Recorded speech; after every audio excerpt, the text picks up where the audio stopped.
Perhaps when we think of Dubai, the first images that come to mind are skyscrapers piercing through the clouds, fleets of gleaming gold-plated supercars, or lavish influencer parties flooding social media feeds. A paradise that seems to have been built to challenge every limit of human imagination. Yet behind that dazzling glow, Dubai's luxury machine appears to run on a very particular kind of fuel.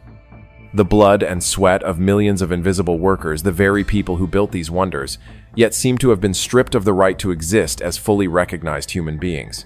In 2026, disruptions that appear to be paralyzing the skies are gradually exposing the emptiness inside this artificial paradise.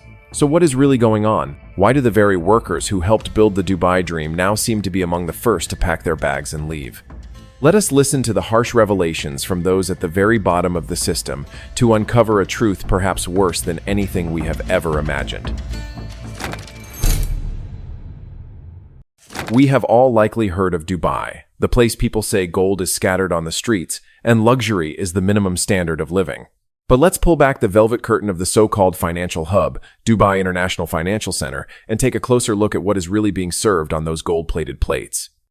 Have you ever wondered what it feels like to carry a $1,000 plus 24K gold-covered steak while your own wallet holds only a few loose dollars?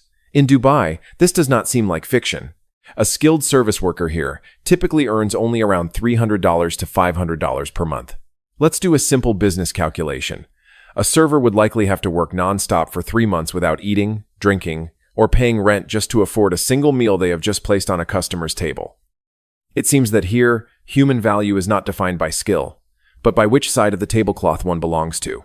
And don't expect the generous tipping culture seen in the United States. In this paradise, restaurants often automatically add service charges to the bill, yet that money rarely seems to find its way into workers' pockets. It appears to evaporate into the hands of restaurant owners in expensive suits before servers ever see a cent. Dubai often promotes itself as the pinnacle of hospitality. In reality, that hospitality seems to be built on something called forced emotional labor. Service workers are required to maintain a standardized 5-star smile, even when they may be exhausted from lack of sleep and malnutrition. After 1 2-hour shifts, they do not return to Seaview apartments. Instead, they are packed into sealed buses and transported to deteriorating labor camps like Sonapur or Al Quoz on the edge of the desert, places where heat and overcrowding may be all they receive. They resemble ghosts, operating a massive machine, essential yet strictly unseen in wealthy public spaces unless they are carrying serving trays. It seems Dubai wants to sell a dream in which the poor simply do not exist. For those who have traveled the world, we understand the value of a worthwhile experience. But in Dubai, in 2026, visitors seem to be waking up. When you are charged $45 for a standard breakfast buffet or $80 for a short taxi ride between a few concrete buildings, the feeling of being fleeced begins to outweigh enjoyment. Hotel prices here may have surpassed even Paris or London, but what do you really get in return? A kind of mass-produced luxury that lacks soul and cultural identity. People are beginning to grow tired of paying the price of a luxury watch just to spend a few days in an artificial desert. As customers begin scrutinizing every line on the bill and cutting back on tips because it no longer feels worth it, ironically, those who suffer first are not the billionaire investors but the servers at the bottom of the system. When you look into their tired, resigned faces, the illusion of paradise may begin to shatter. Dubai appears to be dismantling its own brand by driving costs sky high while suffocating its most valuable resource, people. Can you imagine a scenario where your passport and residency rights sit inside your boss's drawer? In Dubai, this does not seem like a nightmare, but a legal reality. The kafala system, also known as sponsorship, appears to be a modern variation of feudalism, deliberately masked by economic terminology. A worker's visa does not belong to them. It belongs to the kafil, sponsor. Employers seem to hold life-altering power. They can cancel a visa unilaterally at any time, turning a worker into an illegal resident in the blink of an eye. And here is the most ironic part. If you are dissatisfied with starvation-level wages and want to leave, that may be treated as a criminal offense under the label absconding. Want to transfer to a better company? You need a no-objection certificate from the very person exploiting you. It seems that here, people do not sign labor contracts. They sign themselves into a glittering glass cage. So why do they accept this path? The answer appears to lie in a sophisticated cross-border web of deception. Poor men from South Asia often have to borrow money or sell their family's last piece of land to pay recruitment fees of up to $4,500, a massive sum compared to their income. When they arrive at the luxurious Dubai International Airport, what greets them first is likely not hospitality, but the confiscation of their passports under the pretext of processing. Then, a new contract suddenly appears with wages that may be only half of what was promised back home, trapped in a point of no return. And with enormous debt hanging over their families, they seem to have no choice but to submit. A process that appears highly efficient in turning a free person into a nameless labor tool. Dubai seems to be a master at designing invisibility. You will likely never see these workers in Tesla taxis or on the gleaming metro system. Instead, there are old buses with sealed or dust-covered windows quietly moving at 4 a.m. from remote desert labor camps. It appears there is a deliberate calculation to ensure that those exhausted, hardened faces never enter the line of sight of tourists busy taking photos. They are transported to construction sites in protective uniforms, work like machines, and are then cleared away before the colored lights of elite parties even turn on. This seems like a carefully staged form of economic apartheid, where people are allowed to exist only as mechanical components, never as social beings. If you have ever been impressed by the name Sonepur on a map, the irony behind it may leave you with a bitter laugh. In Hindi, it means city of gold, but for the hundreds of thousands trapped there, gold seems reserved for toilet fixtures in Dubai International Financial Center, while here there is only dust and abandonment. It seems that Dubai's concept of luxury stops entirely at the boundary of Sonepur.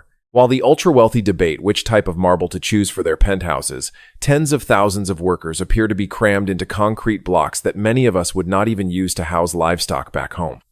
Can you imagine it? Rooms designed for 4 people now appear to hold 15, even 20 men. Proper drainage seems like a luxury when trash piles up and the stench from nearby massive dumps blankets their living space 24/7. Perhaps this is how Dubai redefines hospitality for those who physically built it. Workers here often labor under 122-degree heat. At that level, humidity from the Persian Gulf appears to turn the air into a pressure cooker. Science calls it wet bulb temperature, the threshold at which the human body seems unable to cool itself. But what may be even more concerning is how the consequences are handled. There appears to be an unspoken consensus in how deaths are recorded. Young, healthy men who suddenly collapse at night are often labeled as natural heart failure, a strangely natural death that seems to help contractors save enormous insurance costs and avoid inconvenient forensic investigations. In Dubai, is human life as cheap as the sand outside? You see, Dubai seems not only to build skyscrapers, but also to construct extreme social separation. You will likely never see a construction worker in protective gear inside luxury malls or on pristine beaches. Why? Because urban planning appears to have rendered them invisible. Sonepur sits completely isolated on the edge of the desert, separated by massive highways and lacking any public transportation connections. Workers seem confined within their own zone, allowed to appear at construction sites only as components of a machine, then removed before sunset so as not to disturb the visual landscape of the elite. The dense network of security cameras in upscale areas seems not only designed to prevent crime, but also to detect and repel any intrusion from the world of hard labor into the gold-plated world of its beneficiaries.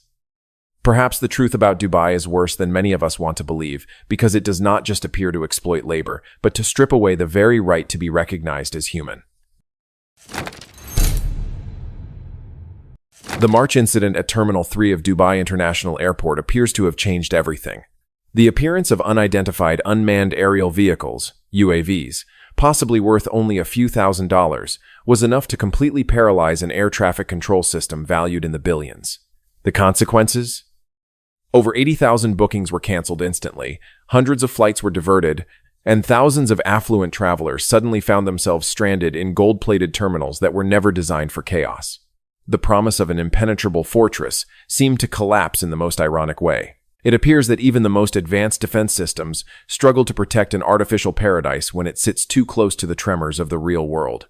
People often say, "You get what you pay for," but in Dubai, it seems people are paying just to keep things quiet. Some estimates suggest the city's authorities may have spent up to $600 million per day after the incident to maintain the illusion of stability. You heard that right, $600 million a day. This massive sum was likely funneled into massive passenger compensations, airline subsidies, and a global PR machine working overtime to scrub the internet of any unfavorable narratives. Even the most prestigious 7-star hotels, usually so protective of their elite pricing, appeared to have received quiet directives to slash rates to sidewalk-level deals on last-minute booking sites. It was a desperate attempt to use gold to patch the cracks in the hull. Yet, as any seasoned investor knows, once the foundation of trust begins to splinter, even the most expensive Instagram filters struggle to mask the underlying odor of anxiety. Perhaps the most glaring revelation here is the fundamental fragility of the Dubai model. We are looking at an economy that seemingly lacks any real internal production capacity. Every luxury, every drop of desalinated water, and every high-spending tourist must be imported through incredibly narrow and vulnerable air and sea corridors. When those flows are disrupted even for a few days, this grand sandcastle reveals its true nature. Dubai's primary product is connectivity, but when that connectivity is held at gunpoint by regional tensions, what is left? Nothing but lifeless concrete blocks baking in the sun. For the ultra-wealthy, safety isn't a perk, it's the baseline. Once they begin to doubt whether they can land their private jets safely at DXB, the gold plating starts to look a lot like cheap paint. It seems the safety bubble didn't just pop, it reminded the world that you cannot build a permanent paradise on a foundation of temporary stability. After decades of confidence in its dominant position in the Gulf, the Kingdom of Guinness World Records may now be realizing that gold-plated concrete alone is not enough to retain people when the very souls that operate the system begin to leave. The rise of Saudi Arabia does not appear to be just a threat. With a massive budget reportedly reaching $800 billion, this neighboring kingdom seems to be carrying out an aggressive talent drain campaign. Mega projects like NEOM and the Red Sea Project are becoming new magnets, directly challenging Dubai's position with salary offers that appear 30% to 50% higher. Meanwhile, Qatar does not seem to be sitting out either. Instead of competing on volume, it focuses on refinement and the ultra-luxury segment, quietly siphoning, effectively draining the most elite customer flows that were once Dubai's pride. It seems the era when Dubai was the only choice in the Gulf may truly be over. Worse still, even the service workers in Dubai appear to be packing their bags. Why? Perhaps because in this expensive, artificial city, they realize they are merely high-end employees, nothing more. When Riyadh or Doha offer opportunities for equity ownership or more stable long-term residency pathways, loyalty to skyscrapers becomes a luxury. The result is predictable. When the most skilled people leave, the so-called five-star experience in Dubai risks becoming nothing more than an empty label on menus operated by inexperienced or temporary staff. But perhaps the most painful blow to Dubai does not come from neighboring countries, but from shifting preferences among travelers like us. American and European tourists seem increasingly tired of soulless, air-conditioned shopping complexes, seeking instead what is often called authenticity. Think about it. With the same budget, you might choose 2 weeks of high-end relaxation in nature in Phu Quoc or Chiang Mai, rather than just 3 short days enduring steep costs in a place where everything must be imported. Natural local smiles and a culinary tradition built over thousands of years in Southeast Asia appear to be winning decisively over the polished yet lifeless image of the desert. Has enduring a long-haul flight to a harsh climate, only to receive industrialized service at unreasonable prices, stopped being a smart choice in the eyes of seasoned travelers? Dubai seems to be gradually losing its unique identity, leaving behind silent concrete structures, waiting for a new purpose in a rapidly changing world. What do you think can thin layers of gold hold an empire together when its soul has begun to leave? Let us know below. Take the figure of 92 million passengers passing through Dubai International Airport. It sounds impressive, right? But if you look closely, you may notice an ironic reality. Most of them are likely just transit ghosts. They land, grab an overpriced coffee in a gold-plated terminal, then rush off to their next destination without ever truly setting foot in the city. Concierge and housekeeping staff at 5-star hotels seem to tell a very different story. They describe long, silent hallways, so quiet you can hear the hum of air conditioning in the middle of the night. Desert tours, once considered a signature experience, appear to be regularly canceled due to insufficient bookings. Could it be that the impressive occupancy rates reported are just artificial bookings made by corporations to beautify the numbers, while in reality, the beds remain empty? Dubai seems to be trapped in the build it and they will come mindset. With more than 154,000 hotel rooms, the city appears to have an excess of ambition but a shortage of soul. New developments like Dubai, Creek Harbor seem to be turning into true concrete deserts where skyscrapers rise proudly, yet lack essential daily services and the warmth of a real community. When luxury is mass-produced on an industrial scale, it seems to lose its uniqueness. Modern travelers may have grown numb to steel and glass structures. This kind of glamour appears to be collapsing under its own weight. In business, if a luxury store opens with great fanfare and quietly shuts down within a year, that likely is not the market's fault. In Dubai's malls, the constant opening and closing of ghost stores raises questions about whether the goal is cash flow cycling rather than genuine commerce. And look at the million-dollar apartments on Palm Jumeirah or in downtown Dubai. They always seem lit up at night, but on closer inspection, that light may just come from automatic timers. These units likely serve as anonymous value storage for global elites.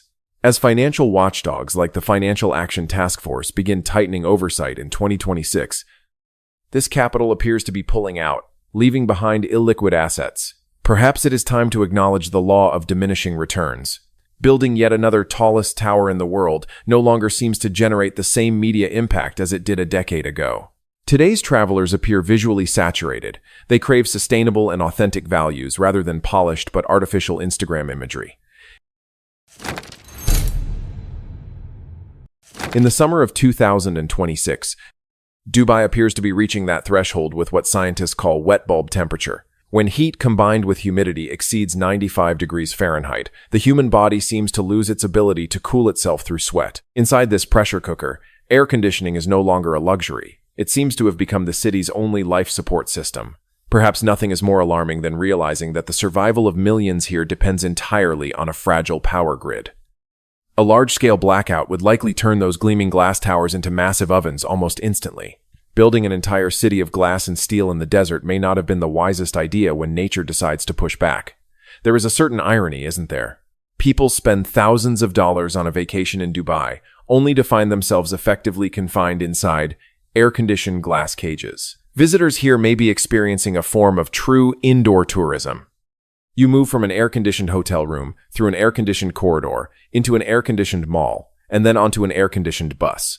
This suffocating feeling, what we often call cabin fever, seems to be slowly draining the soul of the vacation experience. The simple ability to breathe natural air or walk under trees appears to have become a luxury that even the wealthiest cannot buy. Images of romantic desert dinners seem to exist only in heavily edited posters, as in reality, fine dust and extreme heat make them nearly unbearable for anyone thinking rationally. A business model where operating costs eat away all profits is bound to collapse sooner or later. That is a basic truth. Maintaining an indoor temperature of 72 degrees inside a glass tower while it is 122 degrees outside appears to consume nearly all revenue in the hospitality sector. Even attempts to override nature through technologies like cloud seeding seem to be producing ironic consequences.